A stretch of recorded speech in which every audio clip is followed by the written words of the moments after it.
Boo! And welcome back to the Ultimate Fashion History with me, Amanda Hallay.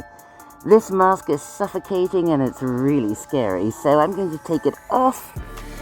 Not that what lies beneath is any less horrifying. Hello, and welcome to our Halloween special for 2021.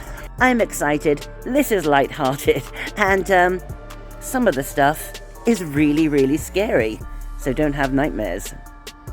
Before we begin, just to remind you that I don't do comments here, but I'll leave my contact deets in the description area, or better yet, join the Ultimate Fashion History Facebook group. It never gets scary over there.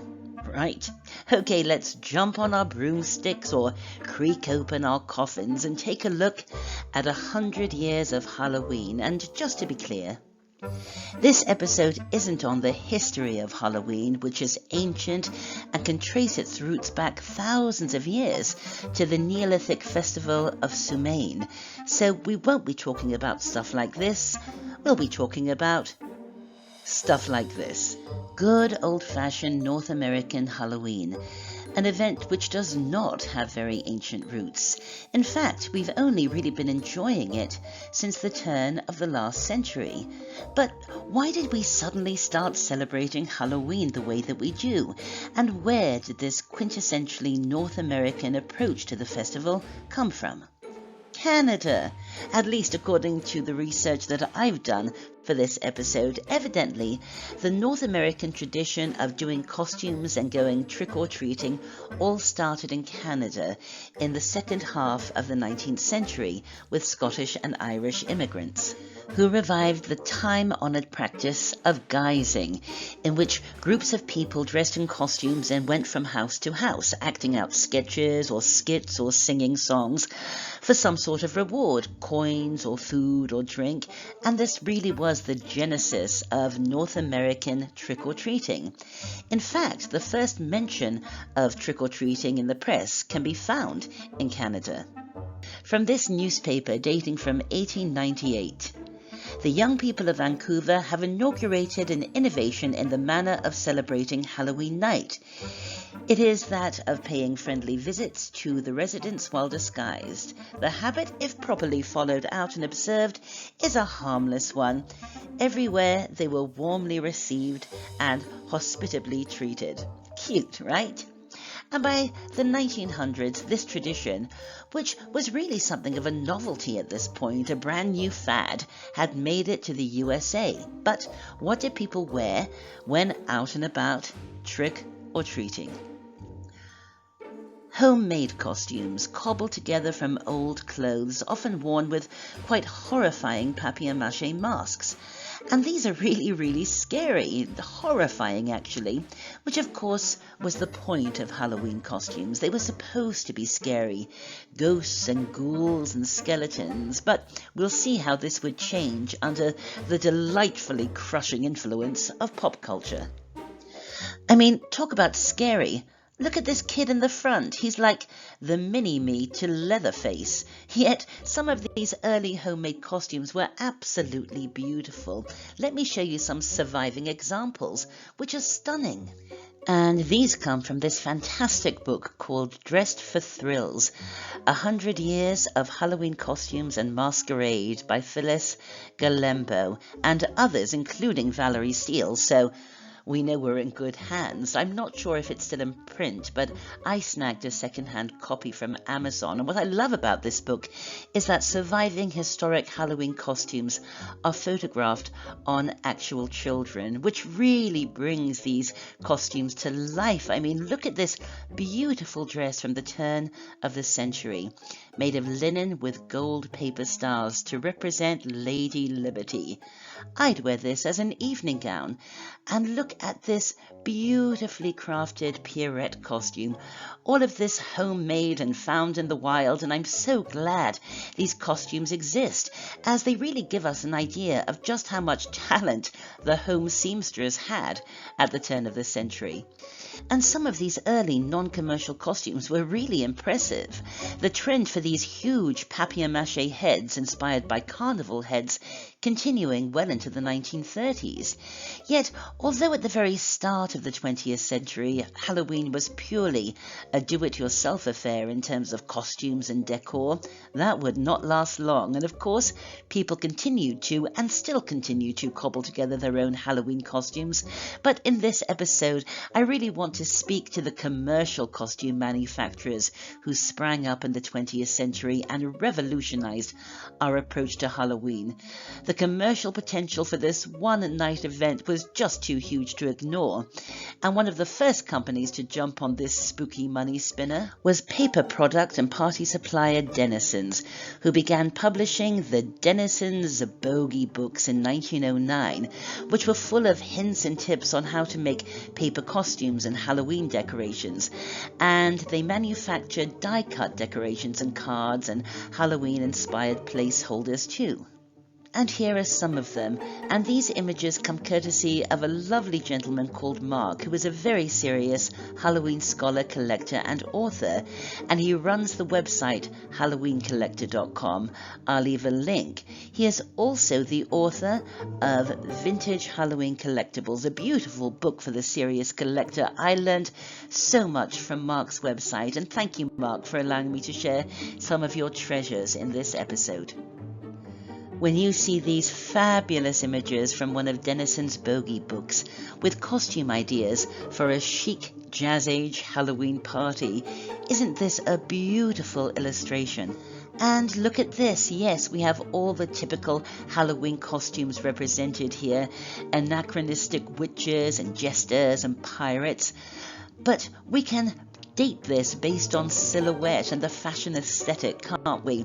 And you'll note that most of these costume ideas were aimed at adults. As in the 1920s, the idea of Halloween being as much for grown-ups as kids was an obvious idea for this party-driven decade. And look at this Halloween dinner party in the 1920s with paper decorations by Denison's or Beasel. Now, the idea of paper merchandise was obviously applied to Halloween costumes. First and most obviously with masks. Masks of pumpkins and skulls, all the usual Halloween characters.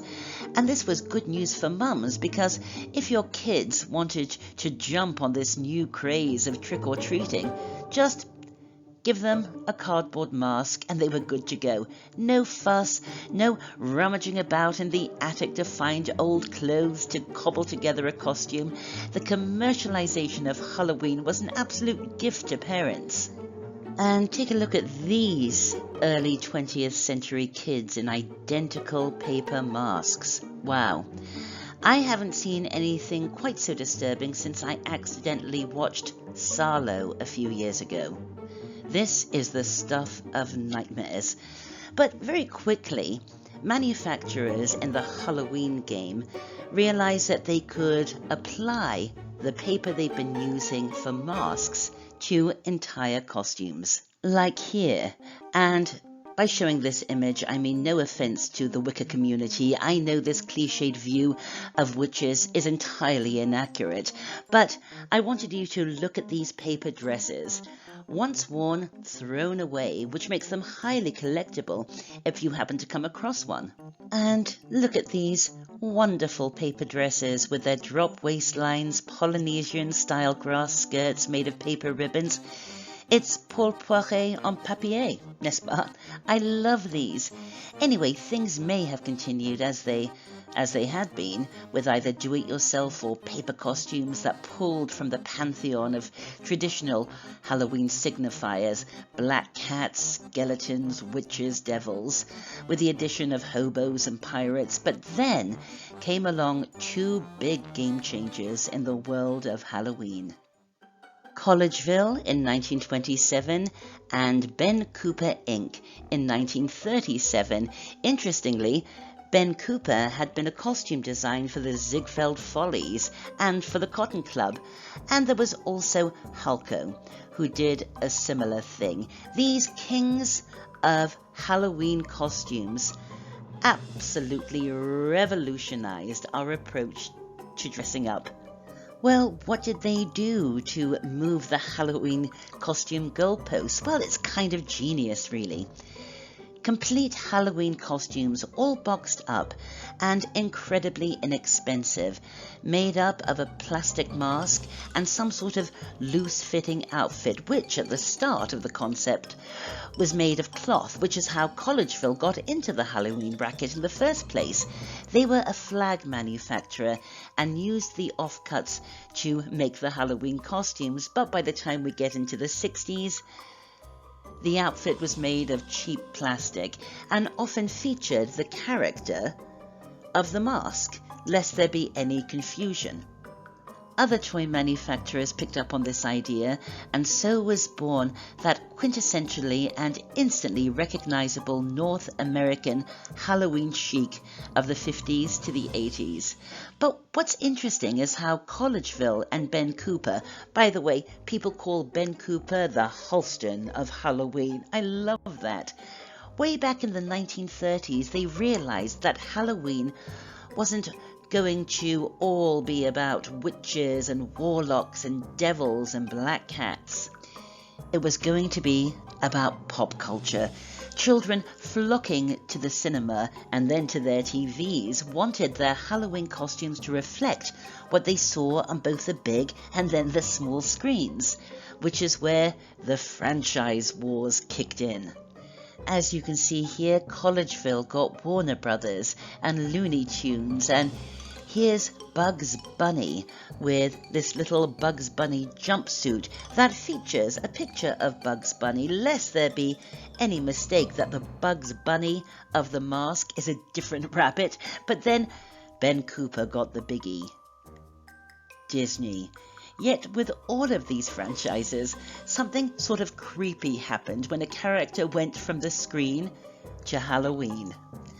I mean, even a character as fun and loving and benign as Mickey Mouse, once he went through the hands of a Halloween costume company, poor Mickey ended up looking like a particularly creepy unsub in an episode of Criminal Minds. And perhaps that's the key to the success of companies like Collegeville and Ben Cooper. Halloween is supposed to be scary, and by God, in their hands it really was. And by the 1930s, we really start to see this utter embrace of the entertainment industry, radios and movies and comic books too, being applied to Halloween costumes. And here are some terrifying examples. Leaping lizards, there's Little Orphan Annie. Here's Popeye, and here's Donald Duck working a kinda medieval plague doctor chic. Yep, pop culture had seized the Halloween market, and certainly there were still witches and devils and black cats, but mainly costumes started and continued to be informed by pop culture. And by the time that television became a staple in almost every American home, I Fear Lucy. I love it, I really do. But you can see here how pop culture, TV and movies and comic strips became far more desirable as Halloween costumes for kids than the devils and Draculas and monsters and witches at the turn of the century. And this is where we can start to trace, well, everything really, through American Halloween masks. From the obsession with outer space to the Kennedy administration.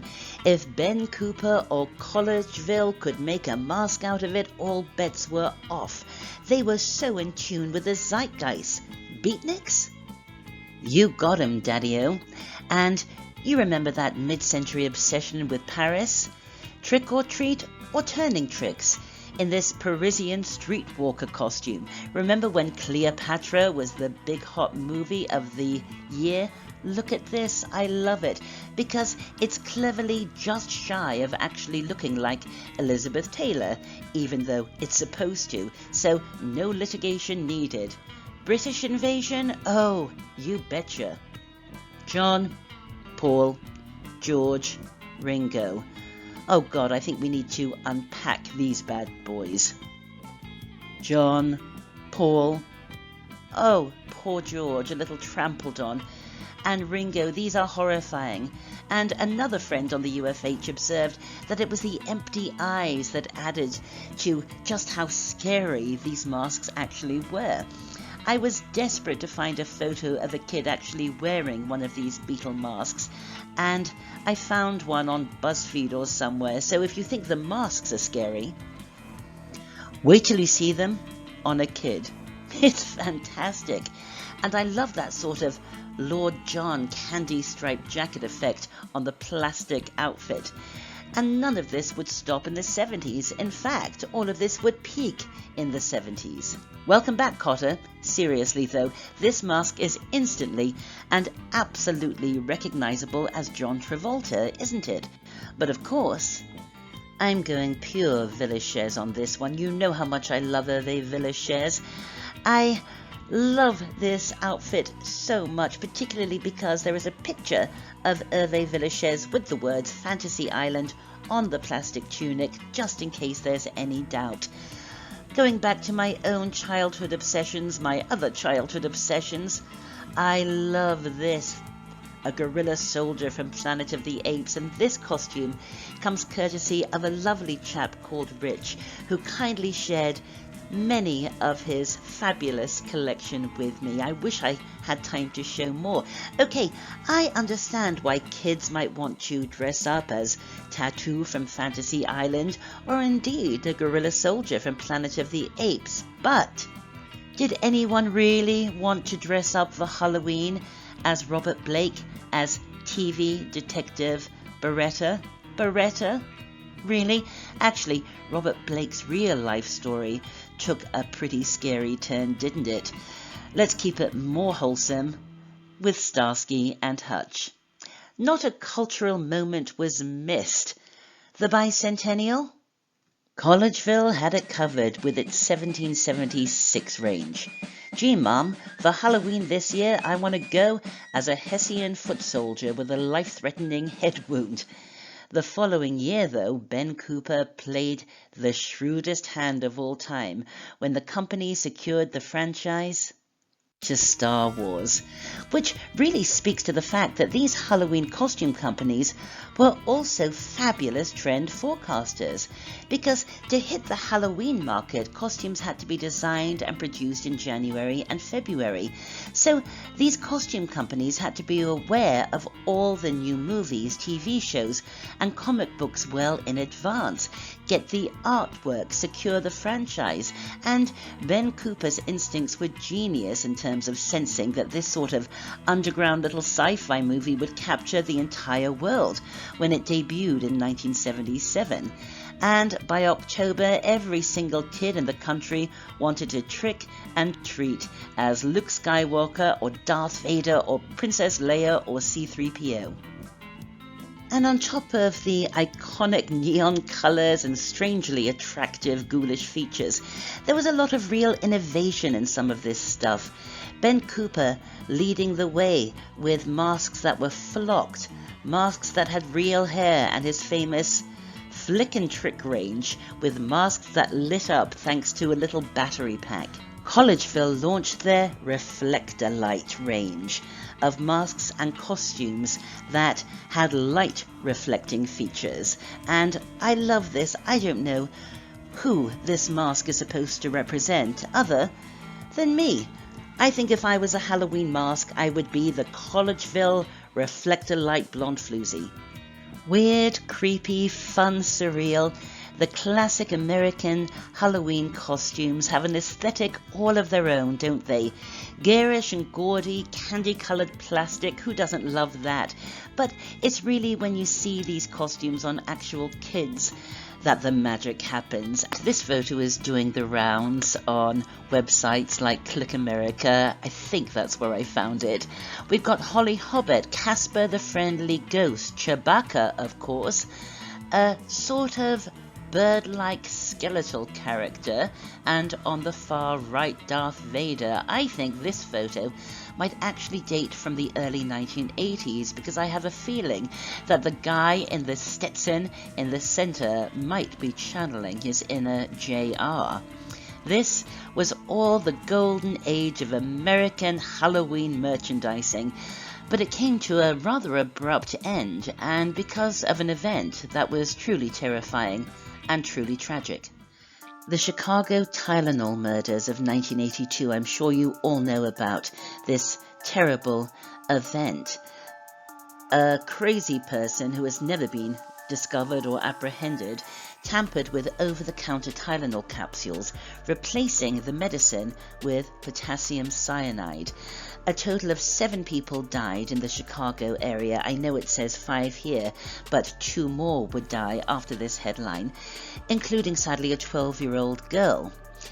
There were then copycat murders around the country, people tampering with medicine or foodstuffs, and quite rightly cities issued Halloween warnings about what treats were safe to eat and which treats weren't safe to eat. But come on, I think a lot of parents thought if you can replace the medicine in a Tylenol capsule with cyanide, what's to stop you injecting it into a Snickers bar or a piece of candy corn? So Halloween of 1982 was more or less cancelled for most families, and this sort of continued throughout the 80s, what with all of the copycat killings, and this proved really devastating to those companies we've been discussing.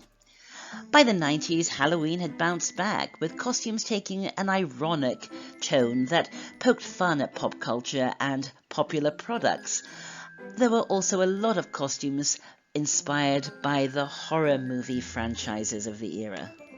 And in the age of the internet, legions of online costume retailers offered and continue to offer every single costume one could ever imagine at every single price point. Some of them are almost Hollywood-level costumes, but does anyone still go trick-or-treating in good old-fashioned, entirely homemade outfits?